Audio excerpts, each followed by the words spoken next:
Question आप लोग लिख लिए हैं। क्वेश्चन है, देखिए, एक वस्तु का क्रय मूल्य उसके अंकित मूल्य से 28.47% कम है। यदि विक्रय मूल्य और अंकित मूल्य दोनों में 10% कमी होती है तो लाभ प्रारंभिक लाभ का आधा। यही सबसे मेन लाइन है कि जो लाभ है, जब हम क्रय मूल्य और अंकित मूल्य दोनों में से 10% की कमी करते हैं तो लाभ प्रारंभिक लाभ का आधा हो जाता है। तो 10% की कमी के बाद विक्रय मूल्य ज्ञात करें यदि प्रारंभिक अंकित मूल्य 560 रुपया। यहाँ पे हमारा एमपी जो है, फर्स्ट एमपी, प्रारंभिक एमपी मार्क प्राइस जो है 560 रुपया दिया गया है। क्वेश्चन देखिए कैसे बनेगा।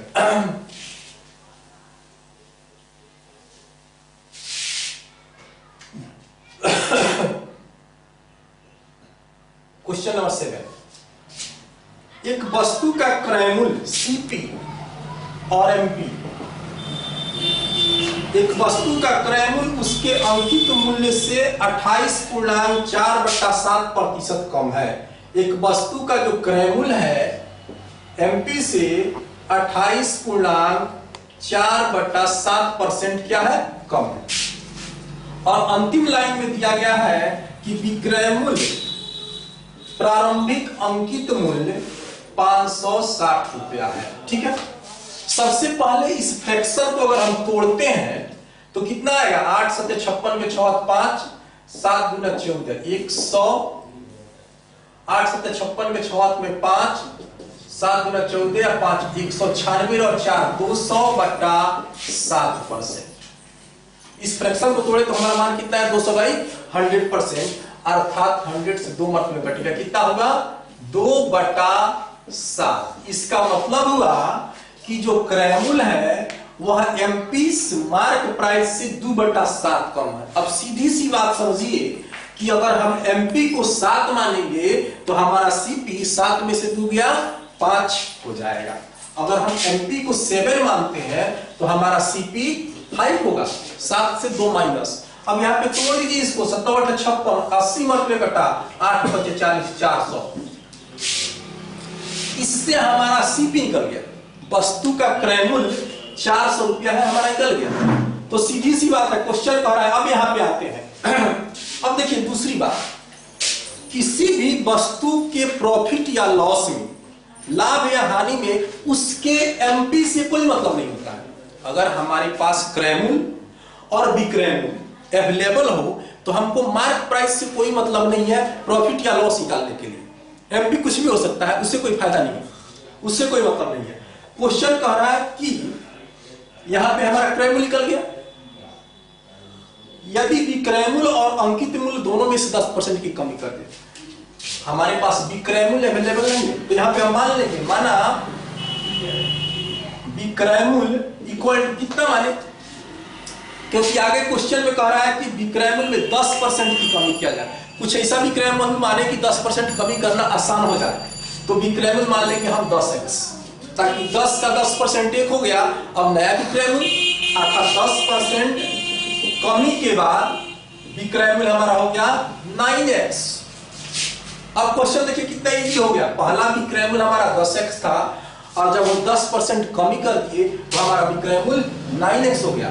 और क्वेश्चन कह रहा है, अब यहां पे देखिए हमारे पास पहला क्रय मूल्य कितना, 400 रुपया, पहला विक्रय मूल्य कितना, 10x, और फिर क्रय मूल्य 400, दूसरा विक्रय मूल्य 9x। और क्वेश्चन कह रहा है कि 10% कमी होती है तो लाभ जो होता है वह प्रारंभिक लाभ का आधा हो जाता है। पहला लाभ जब होगा तो विक्रय मूल्य ज्यादा होगा। विक्रय मूल्य अर्थात कितना, 10x माइनस कितना, 400, पहला लाभ हो गया। और जब 10% कमी कर दिए तो विक्रय मूल्य 9x और दूसरा लाभ कितना, 400। और क्वेश्चन कह रहा है कि तो लाभ प्रारंभिक लाभ का आधा हो गया। यहां पे जो लाभ हुआ वह इसका हाफ हो गया, इसका आधा हो गया, तो इसको दूना कर दीजिए, दोनों बराबर हो जाएगा। यहां पे कोई प्रॉब्लम नहीं होनी चाहिए। जब हम विक्रय मूल्य में 10% की कमी करते हैं तो पहला लाभ जो है दूसरा लाभ का आधा, दूसरा लाभ जो है पहला लाभ का आधा हो गया, तो इसको ढूंढा करके दोनों इक्वल कर देंगे। यहाँ पे कितना हो गया 10x माइनस 400 इक्वल टू 9 गुना 18x माइनस 800। 10x 8x घटा ई जाके आपको 400 हो गया। x बराबर 8 × 5 = 40, 50 रुपया हमारा क्या हो गया विक्रय हो गया। क्वेश्चन क्या कर रहा है प्रारंभिक अंकित मूल्य, तो विक्रय मूल्य ज्ञात करें, कमी के बाद विक्रय मूल्य ज्ञात करें, अर्थात कितना 9x, कमी के बाद 9x मतलब 9 × 5 = 45, 450 रुपया हमारा आंसर हो गया। ठीक है, फिर से क्वेश्चन देखिए, बढ़िया क्वेश्चन है। एक वस्तु का क्रय मूल्य उसके अंकित मूल्य से 88.4/7% कम है। यहाँ पे कितना है हमारे पास क्रय मूल्य एमपी। अब 88.4/7 को अगर हम फ्रैक्शन में तोड़ते हैं तो इसका वैल्यू है 2/7। 2/7 का मतलब अगर एमपी 7 है तो क्रय मूल्य हमारा उससे 2 कम अर्थात 5 हो जाएगा। 7 का वैल्यू 560 रुपया, तो 5 का वैल्यू 400, क्रय मूल्य हमारा निकल गया। क्वेश्चन कह रहा है कि अगर हम विक्रय मूल्य और अंकित मूल्य दोनों में 10% की कमी कर दें तो हमारे पास क्रय मूल्य और विक्रय हमारे प्राइस अंकित मूल्य तो है, विक्रय मूल्य हमारे पास नहीं है, तो इसलिए हम इसको विक्रय मूल्य को मान लेंगे कितना 10x, ताकि उसका 10% निकालना आसान हो जाए। 10x का 10%, 10 का 10% कितना हुआ 1, अर्थात विक्रय मूल्य 10% कमी करने के बाद 9 और पहले कितना था 10। अब क्वेश्चन कह रहा है कि यदि 10% कमी करने के बाद जो हमारा फायदा होगा, प्रॉफिट होगा, वह पहले का आधा हो गया, अर्थात 10x माइनस 400 पहला लाभ और दूसरा कितना 9x माइनस 400, यह आधा है, गुना करके हम इक्वल कर देंगे, कोई दिक्कत नहीं है। चलिए क्वेश्चन नंबर कितना 8, अगला क्वेश्चन देखते हैं।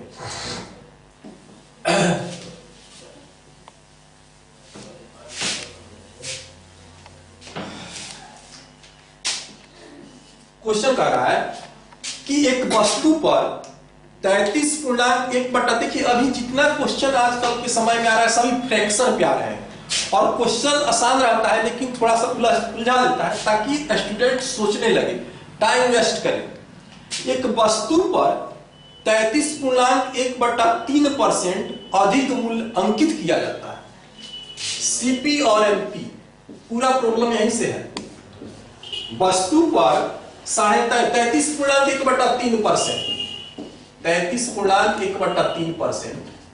ज्यादा बढ़ा, किसी वस्तु का जो क्रय मूल्य था उससे 33.1/3% ज्यादा बढ़ा के दाम अंकित कर दिया गया।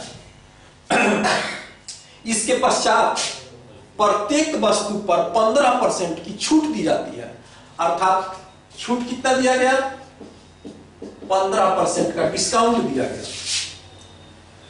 यदि वस्तु की सूची मूल्य अर्थात मार्क प्राइस 20 रुपया हो तो इस प्रकार 17 वस्तु बेचने पर कितना लाभ होगा। देखिए यहाँ पे एमपी हमारे पास है कितना 20 रुपये, ठीक है। अब यहां से हम एससीपी निकाल लेंगे क्योंकि एमपी जो है सीपी से 33.1/3% क्या है ज्यादा है। इसको फ्रैक्शन तोड़ेंगे हम, 33.1/3% का मान कितना होगा 33 के 99 100/3 गुना 100 अर्थात 1/3। 1/3 का मतलब क्या होगा, अगर सीपी 3 है तो एसपी उससे 1 ज्यादा 4 हो जाएगा, ठीक है। इस 4 का वैल्यू कितना है 20 है तो 3 का वैल्यू कितना हो जाएगा 4 × 5 = 20, 3 × 5 = 15। हमारा क्रय मूल्य कितना निकल गया 15 रुपया। अब देखिए हम जो एसपी बेचे हैं वस्तु को वह कितना पर बेचे हैं तो 15% छूट पे, अर्थात 20 रुपया को 85% पर बेचे हैं, 15% छूट।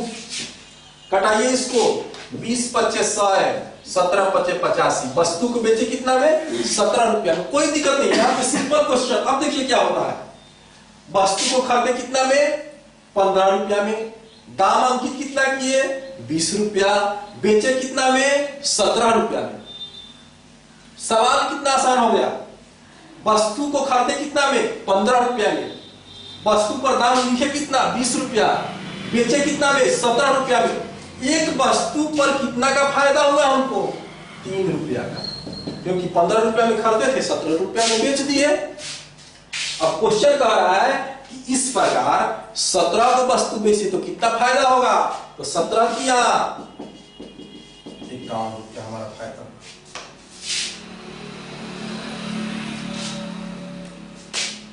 17 वस्तु बेचने पर कितना फायदा? 15। 3 रुपया फायदा नहीं, 2 रुपया फायदा। 15 रुपया में खरीदे हैं, 17 रुपया बेचे हैं, 2 रुपया फायदा हुआ हमको एक वस्तु पर, तो 17 वस्तु पर कितना? 34 रुपया फायदा हुआ। ठीक है, चलिए कोई दिक्कत नहीं होनी चाहिए। चलिए अगला क्वेश्चन देखा जाए।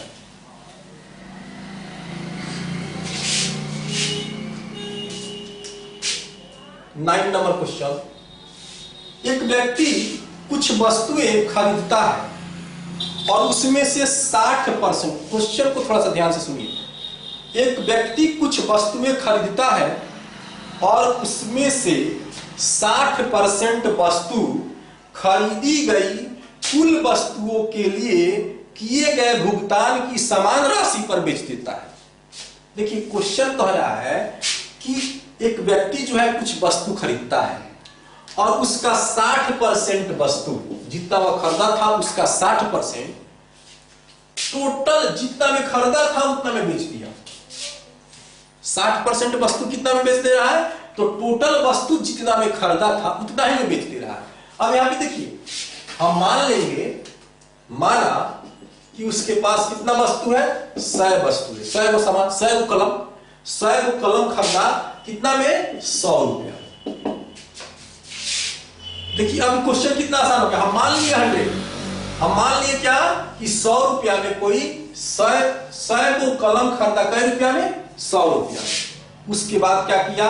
क्वेश्चन कह रहा है कि इसका 60%, मतलब इसमें 60 को कलम वह बेच दे रहा है कि 60% को खरीदी गई कुल राशि, खरीदी गई कुल राशि जितना में खरीदा था उतना में बेच दिया, मतलब 60 को कलम वह बेच दिया 100 रुपया में। वह तो टोटल जितना पूंजी इन्वेस्ट किया उतना तो अर्न कर लिया।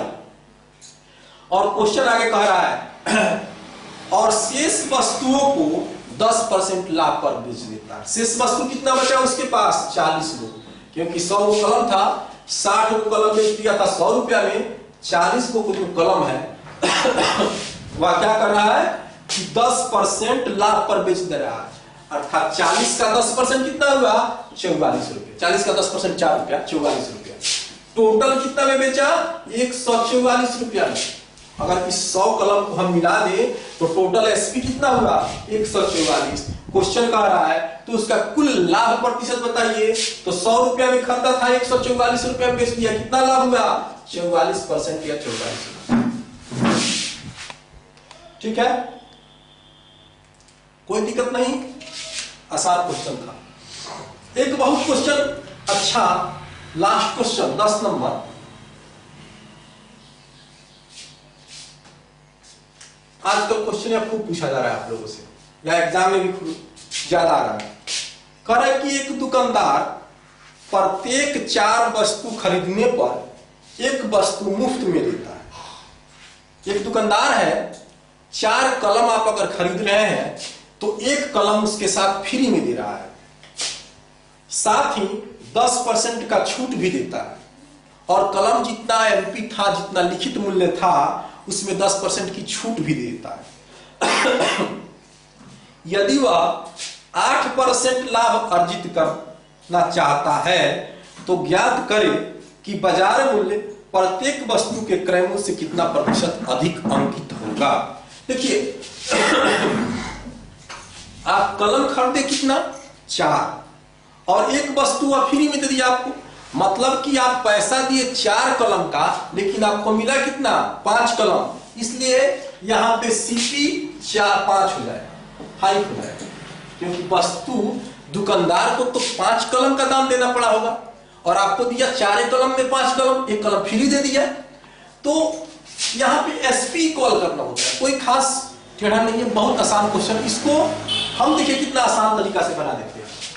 अगर हम एमपी कितना कलम खरीदे हैं आप? 4 और कलम दिया कितना है? 5, एक फ्री दे दिया। अब देखिए हम आपको बात बताए हैं कि एमपी पर छूट कभी भी लिखित मूल्य पे दिया जाता है और प्रॉफिट और लॉस की तुलना हमेशा क्रय मूल्य पे किया जाता है। तो अगर वह छूट देता है 10% छूट भी देता है, अर्थात 4 को बेचा हुआ कितना में? 90% में, 10% डिस्काउंट के बाद, और 8% लाभ कमा लिया। लाभ किस पर कमाया? सीपी पर, अर्थात 108 रुपया में बेचा, 5 का 108% पर। और दोनों क्या हो गया? एमपी को 10% छूट पर बेचा या बीएसपी हो गया, और सीपी को 108 में बेचा, 8% प्रॉफिट के साथ बेचा। दोनों एसपी क्या हो गया हमारा? बराबर हो गया। 100 से 100 कट जाएगा। देखिए एक वस्तु 108 रुपये बेचा है, ठीक है। देखिए आप फिर से देखिए, एक दुकानदार प्रत्येक 4 वस्तु खरीदने पर एक वस्तु मुफ्त देता है, साथ ही 10% की छूट भी देता है। यहाँ पे है 4 वस्तु खरीदता है, एमपी कितना हो गया हमारा? 4, और सीपी कितना होगा? एक वस्तु मुफ्त देता है 5, 10% छूट देता है। एमपी पे छूट दिया गया 90%, और यदि वह 8% लाभ अर्जित करना चाहता है 108%, ठीक तो है। 100 से 100 कट जाएगा। यहां पे देखिए 5 से कटाइए, 5 एकम 5, 40 5 18, यहां पे कटेगा 18 6 में, यहां हो गया 2 गुना 4 ये 6, कितना होगा? 2:3, अर्थात एमपी आया हमारा 2 और सीपी आ गया कितना? 3। यह हमारा अनुपात हो गया किसका किसका? एमपी और सीपी का। एमपी हमेशा ज्यादा रहता है, अर्थात एमपी कितना होगा? 3 और सीपी कितना होगा? 2। अब क्वेश्चन कह रहा है कि बाजार मूल्य मतलब एमपी मार्क प्राइस जो है वह क्रय मूल्य से कितना प्रतिशत अधिक है, अर्थात क्रय मूल्य या एमपी जो 3 है या 2 है या कितना ज्यादा है? तो 1 ज्यादा है। किससे ज्यादा है? 2 × 100, अर्थात एमपी जो है क्रय मूल्य से 50% ज्यादा है। क्वेश्चन बहुत आसान है, आसान तरीका से बना। क्वेश्चन बहुत हार्ड है, हमेशा पूछता है, इस क्वेश्चन को ध्यान में रखिएगा। चलिए इतना ही रहने दिया जाए, फिर हम अगले वीडियो के साथ बहुत जल्द आप लोगों के पास आ रहे हैं, अगला प्रॉफिट और लॉस का 10 क्वेश्चन लेके। ठीक है, धन्यवाद। अगर वीडियो पसंद आया तो लाइक और सब्सक्राइब करना नहीं भूलिएगा।